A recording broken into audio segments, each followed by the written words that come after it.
sujet d'accueil et aller directement à la thématique principale avec cette déclaration américaine, du moins cette posture qu'on observe américaine. Les États-Unis ne s'opposent pas à la diversification des partenariats des pays africains, mais craignent que la coopération avec la Russie va créer de grandes difficultés. Peut-être pour nous arrêter à la première partie de cette déclaration avant de poursuivre, est-ce qu'on doit comprendre, Passion Parfendom, que les États-Unis ont déjà accepté de fait qu'avec l'Afrique, les données ont effectivement changé et qu'il faudrait s'arrimer à la nouvelle donne, d'où cette déclaration, parce qu'on le sait, on connaît les positions des États-Unis en ce qui concerne plus ou moins certaines décisions prises par des dirigeants africains, puisqu'il y a eu des sanctions, il y a eu des avertissements. Aujourd'hui, que ce pays adopte cette attitude, c'est pour dire quoi? Ok, on accepte vos conditions et on avance.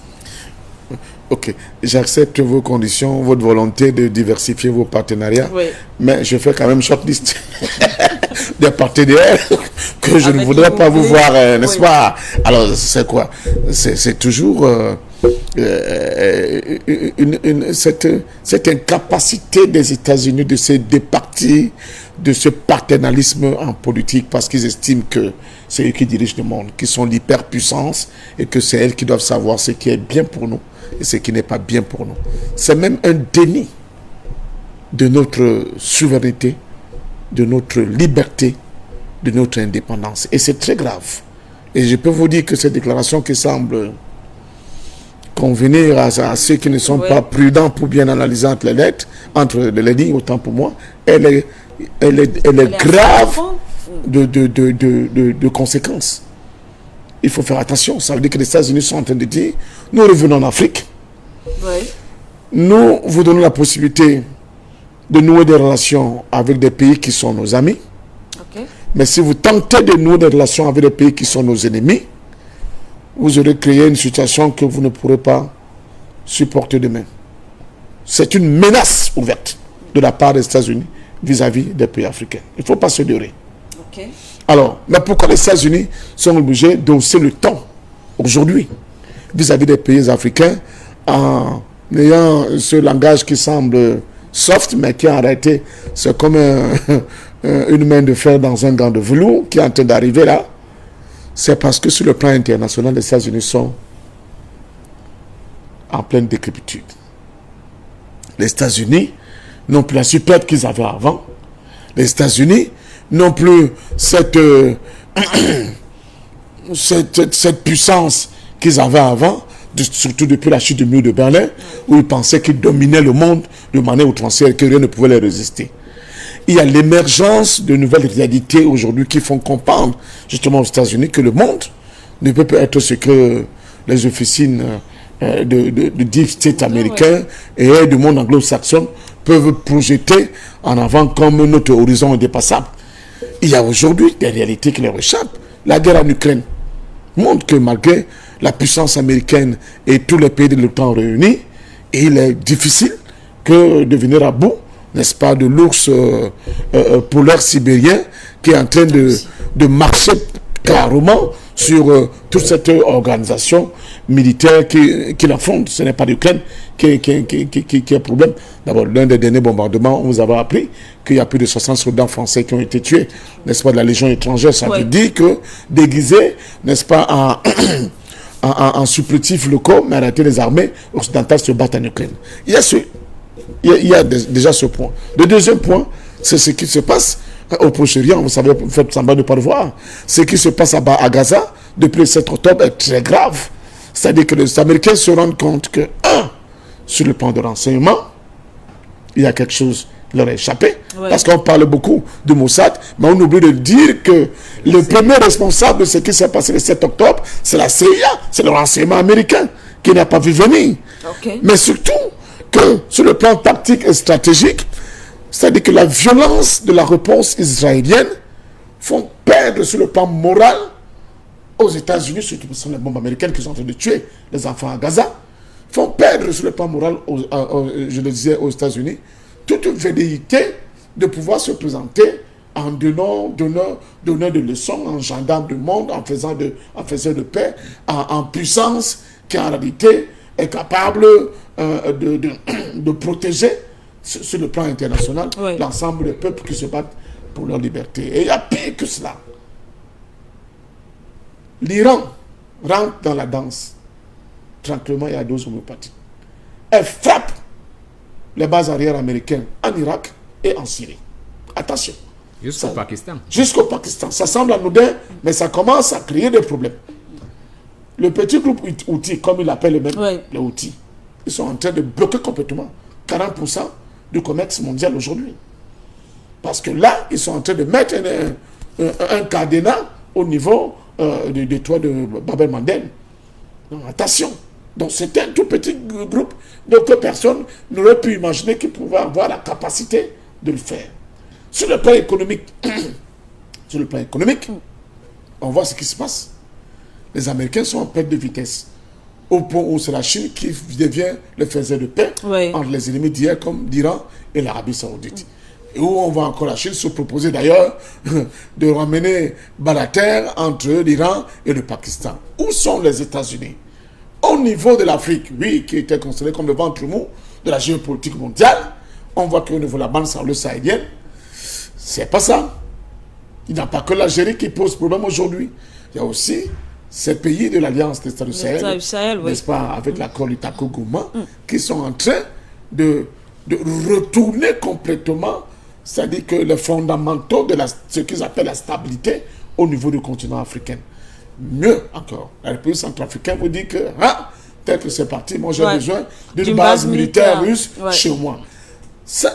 Pour les gens qui écoutent les informations, comme mon grand-père écoutait les informations avec sa radio RFM dans le champ, ça leur paraît anodin, mais c'est fort de signification. C'est-à-dire qu'il y a la création d'une nouvelle réalité, ce qu'on appelle de nouveaux paradigmes qui échappent totalement au contrôle américain aujourd'hui. D'où cette fameuse réunion à laquelle ils avaient d'ailleurs participé aux États-Unis, où les États-Unis ont tenté de reprendre, n'est-ce pas, l'initiative en disant aux Africains, nous allons dorénavant nous investir sur le continent africain. Et la conséquence, c'est que, mais notre investissement sera quand même sujet au fait que vous ne devez pas continuer, n'est-ce pas, à faire des bisous avec nos propres ennemis. Donc, on revient aux fondamentaux, sur comment le docteur Soro parlait tout à l'heure, n'est-ce pas, des leçons de l'histoire, de la politique américaine qui n'a jamais varié et qui a fait sa puissance, c'est la politique de la carotte et le bâton. Et la canonnière, elle est là. Elle se précise. C'est pour cela que les États-Unis vous disent que tout le long du golfe de Guinée, ils vont installer des bases de drones. Ce n'est pas pour surveiller la piraterie sur la côte atlantique. Non, c'est pour être une menace ferme contre tous les régimes qui seront tentés, n'est-ce pas, de sortir de cette tranche de fer dans laquelle l'impérialisme occidental nous maintient depuis très longtemps. Malheureusement pour eux, je peux dire malheureusement pour eux, le monde change. Et ce monde qui change, il change avec des données qui ne sont pas forcément à leur faveur. Donc, aux Africains de comprendre que plus que jamais, comme dans les années 50, une nouvelle guerre d'une indépendance réelle se profile à l'horizon. Aurons-nous les leaders et les leaderships capables de nous mener enfin à la véritable indépendance par la transformation de l'essai de nos volontés? Toute la question se pose à ce niveau. Donc, organisons-nous, soyons disciplinés, battons-nous pour la protection de nos intérêts, Amérique ou pas. Ce qui est important, c'est que l'Afrique ne rentre plus en arrière, comme on l'a vu après avec ces indépendances factices qui ont plutôt produit la misère, la pauvreté, mais surtout l'incapacité des Africains de pouvoir penser par eux-mêmes. Merci à vous, patient Parfendom. Dans quelques instants, nous allons bien sûr permettre aussi à nos téléspectateurs d'intervenir. Donc, la réalisation peut, pourquoi pas, afficher les différents numéros de téléphone. Monsieur Soro, il y a quelques années, on avait vu le président français Emmanuel Macron qui disait tantôt sur la question du franc CFA que le pays africain qui voudrait sortir du franc CFA était libre, qu'il n'y avait pas de problème, il n'arrête personne, celui qui veut sortir du franc CFA peut sortir du franc CFA. Alors lorsqu'on transpose cela aujourd'hui avec cette déclaration américaine, oui, vous pouvez collaborer avec qui vous voulez, même si avec la Russie, ça nous cause quand même un problème. Patient Parfum d'Homme disait, c'est une menace ouverte, un avertissement. Est-ce que vous partagez ce point de vue? Mais c'est même une instruction, parce que quand nous étions étudiants, il y avait ce qu'on appelait le commentaire de texte historique. Et en géostratégie, il y a ce qu'on appelle l'analyse des mots. En réalité, si je vous redis ce que le président des États-Unis vient de dire, oui, certains présidents africains vont trembler. Il interdit aux Africains de faire les deux choses que l'impérialisme a confisquées. S'organiser pour se défendre et construire des structures de développement pour le peuple. S'organiser, pourquoi il pointe la Russie? Ouais. Parce que qu'est-ce que la Russie apporte aux Africains? Il ne faut pas penser que la Russie est notre messie. La Russie ne vient pas sauver les Africains. Mais la Russie réveille dans la conscience des Africains la réalité qu'en fait notre défense n'est pas entre nos mains, il faut qu'on la prenne. Et quand tu peux défendre ton peuple, c'est là que tu peux faire des choix. Or, et faire cela, c'est décider de sortir de quoi? C'est décider de sortir de la décision de Berlin. La décision de Berlin a dit que les Africains doivent rester de simples objets sur les territoires dont l'Europe prendra possession pour jouir pleinement des progrès scientifiques et techniques. Il faut que les Africains notent bien ça.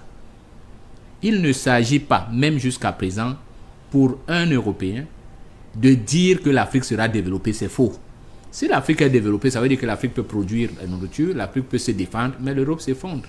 Il faut oublier ça. Donc, malheureusement, l'échiquier montre quelques faiblesses des Européens du continent à garder le fromage que leur a laissé en protection les États-Unis, qui est l'Afrique.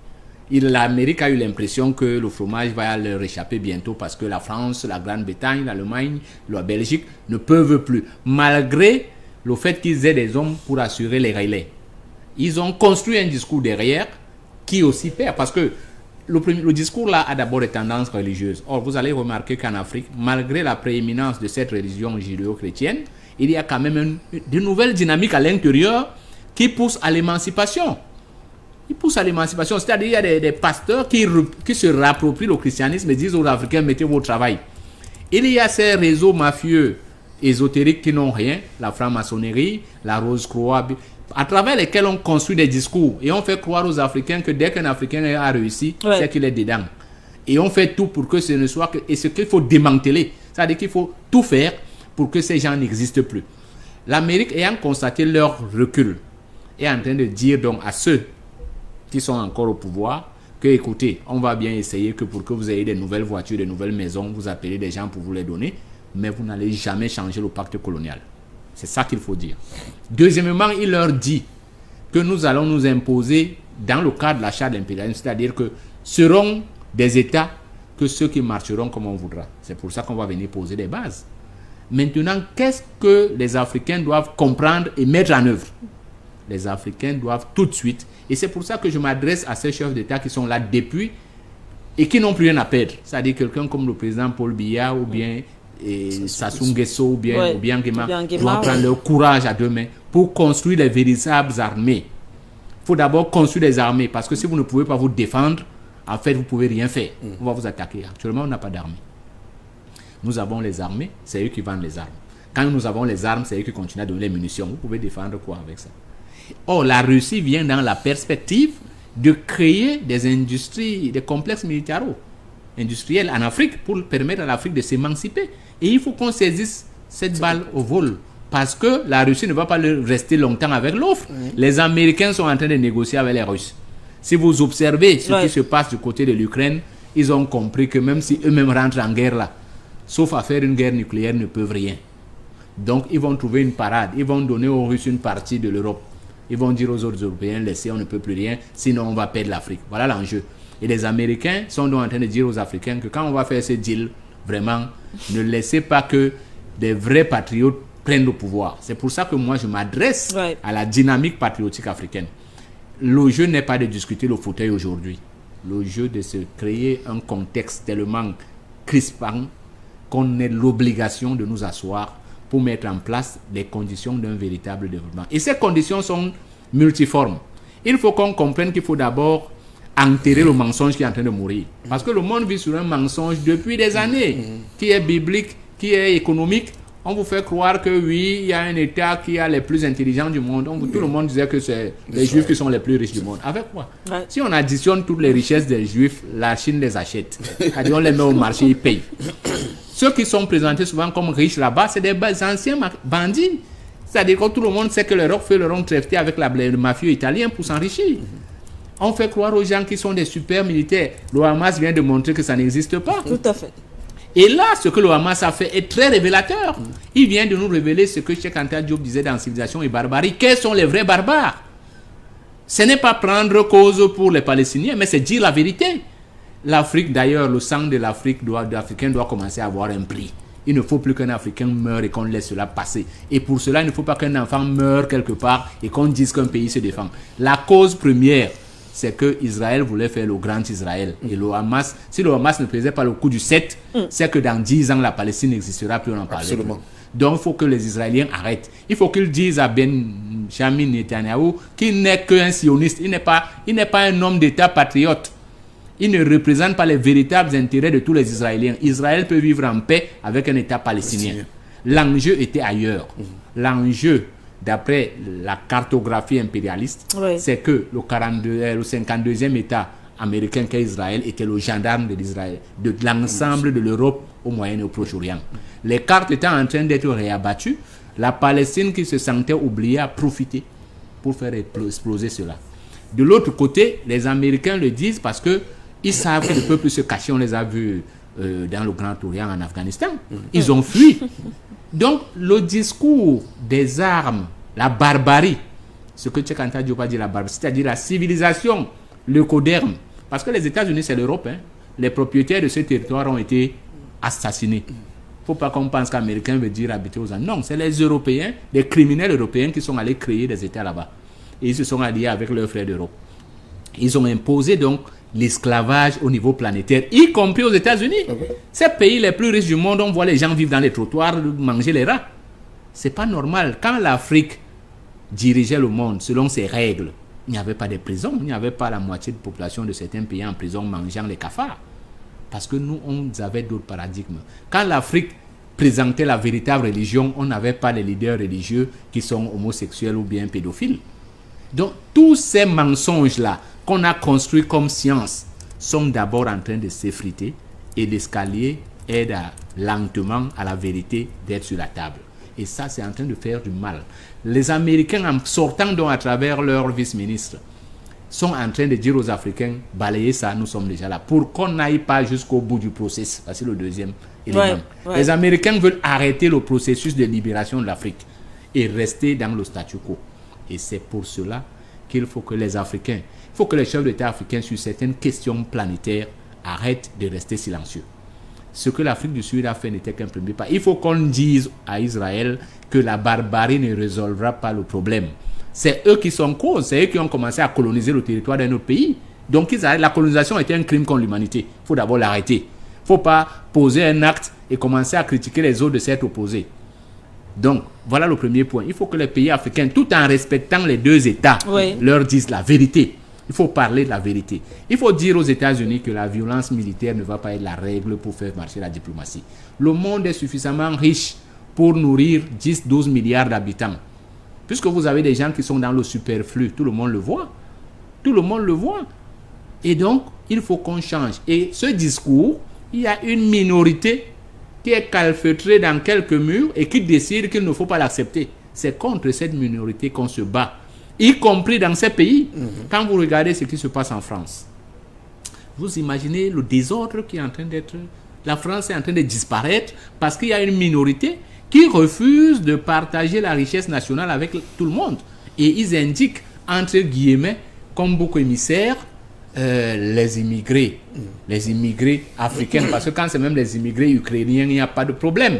Mais moi, je leur dis, ok, j'ai dit aux chefs d'État africains, ces gens-là, ils acceptent que nos matières premières immigrent, disons-leur, ok, nous on rentre avec les matières premières, les populations. Et donc, quand Macron vient parler du franc CFA en Afrique, d'ailleurs, il ne connaît pas ses leçons d'histoire, Parce que s'ils connaissaient ces leçons d'histoire, ils sauraient que le franc CFA n'existe pas. Ça n'existe pas. C'est une monnaie binaire de l'euro ou du franc français, point.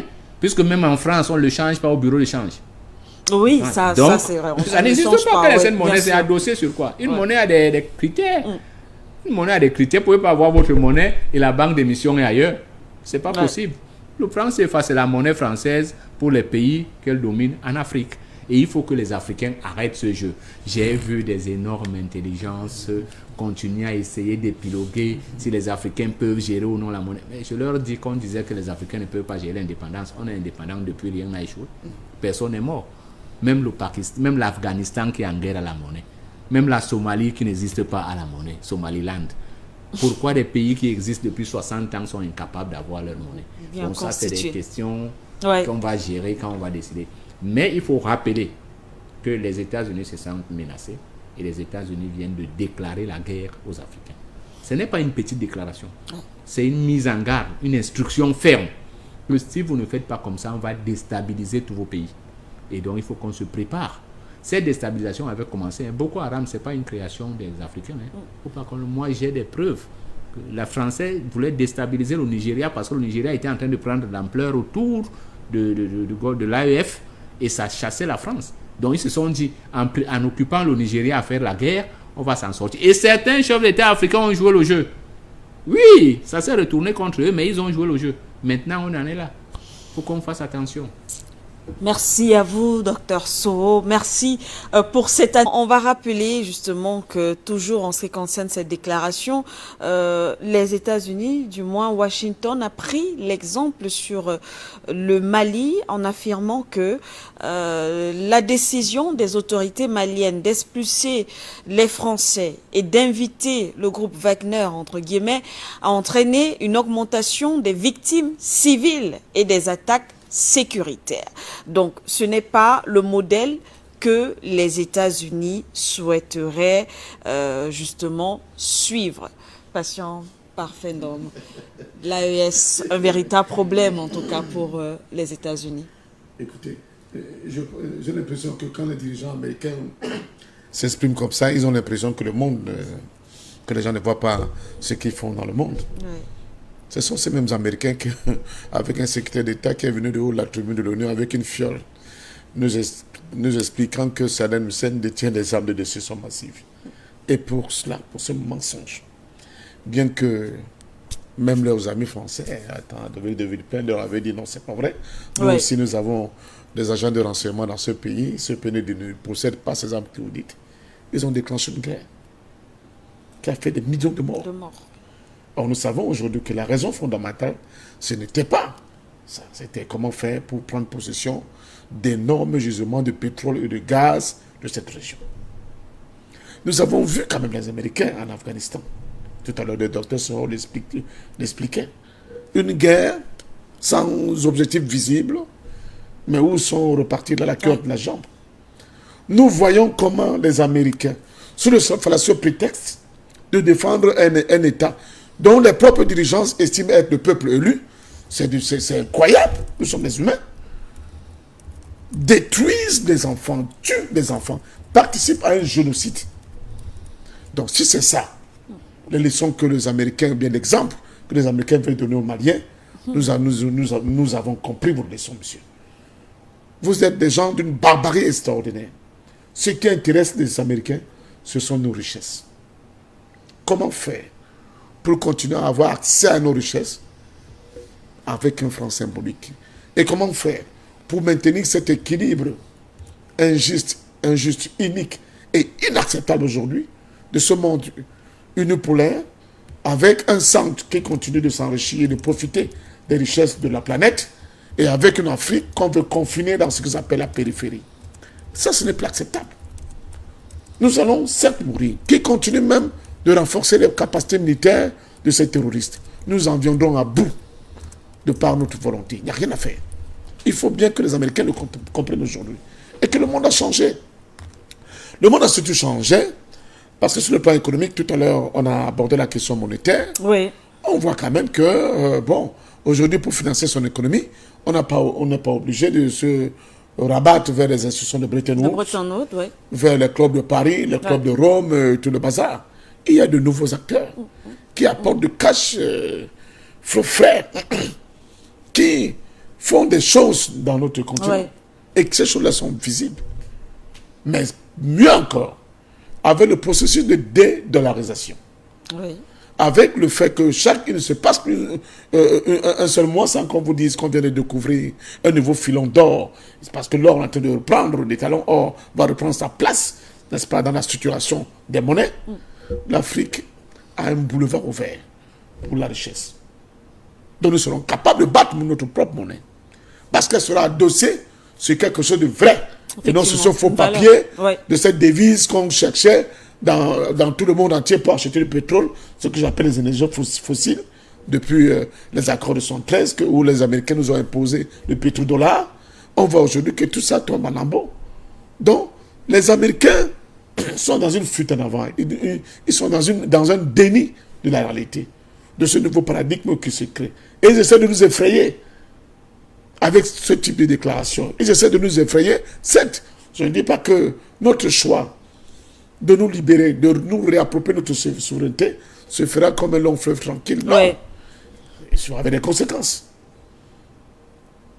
Avec des conséquences. Vous savez que le simple fait que l'Occident a tout fait pour essayer de nous domestiquer, nous maintenir dans son giron, la conséquence, c'était les rivières de sang. On n'en parle pas assez. Des rivières de sang. Je face à un historien. Il n'y a pas que nos dirigeants qui ont été liquidés, mais aussi des populations qui ont été massacrées. Notre continent pour maintenir justement les États africains dans cette cage de fer et imposer à la tête de nos États ces marionnettes, n'est-ce pas, malheureusement, dont beaucoup commencent à prendre conscience du danger aujourd'hui. Donc, nous disons aux Américains, vous avez massacré les Indiens, vous ne pourrez pas massacrer les Africains. Les Africains doivent avoir le libre choix, le libre arbitre de choisir leur voie. Comme l'a dit Soro, il n'y aura pas de développement possible si nous n'avons pas les armées fortes. Et pour que nos armées soient fortes, il nous faut des accords politiques, ce que j'appelle l'unité politique de notre continent. Commençons même sur un plan sous-régional. Je vois la région Afrique centrale, si on prend tous les agrégats, que ce soit sur le plan de la population, sur le plan des richesses, sur le plan de nos capacités pour créer un marché, même à l'interne. Mais je ne vois pas. Il y a des pôles, même en Europe, qui ne pourront pas nous tutoyer. Ça veut dire que nous avons la capacité de le faire. Mais à condition, justement, que nous ayons, sur le plan stratégique, de véritables leadership qui ont le courage politique, mais qui ont aussi le courage physique. Il ne faut pas que les gens continuent de dire la mort. Un jour, on va tous mourir. Il faut que les gens arrêtent de dire qu'il n'y a pas de corps, on apprend à mourir, justement. Il faut qu'on affronte cette mort-là si nous voulons libérer nos peuples. Parce qu'en face, nous avons de véritables hyènes qui ne se laisseront pas faire et qui vont nous obliger à livrer cette bataille si nous voulons réellement nous libérer. Mais pas seulement pour nous. L'Afrique ne va pas seulement se libérer pour les Africains que nous sommes. L'Afrique va surtout se libérer pour redonner un nouveau visage à l'humain. Merci une fois de plus à vous, Passion Parfendrum, Dr So. Nous sommes en train de sortir. N'oubliez surtout pas de vous abonner et d'activer la cloche de notification pour ne rater aucune de nos prochaines vidéos.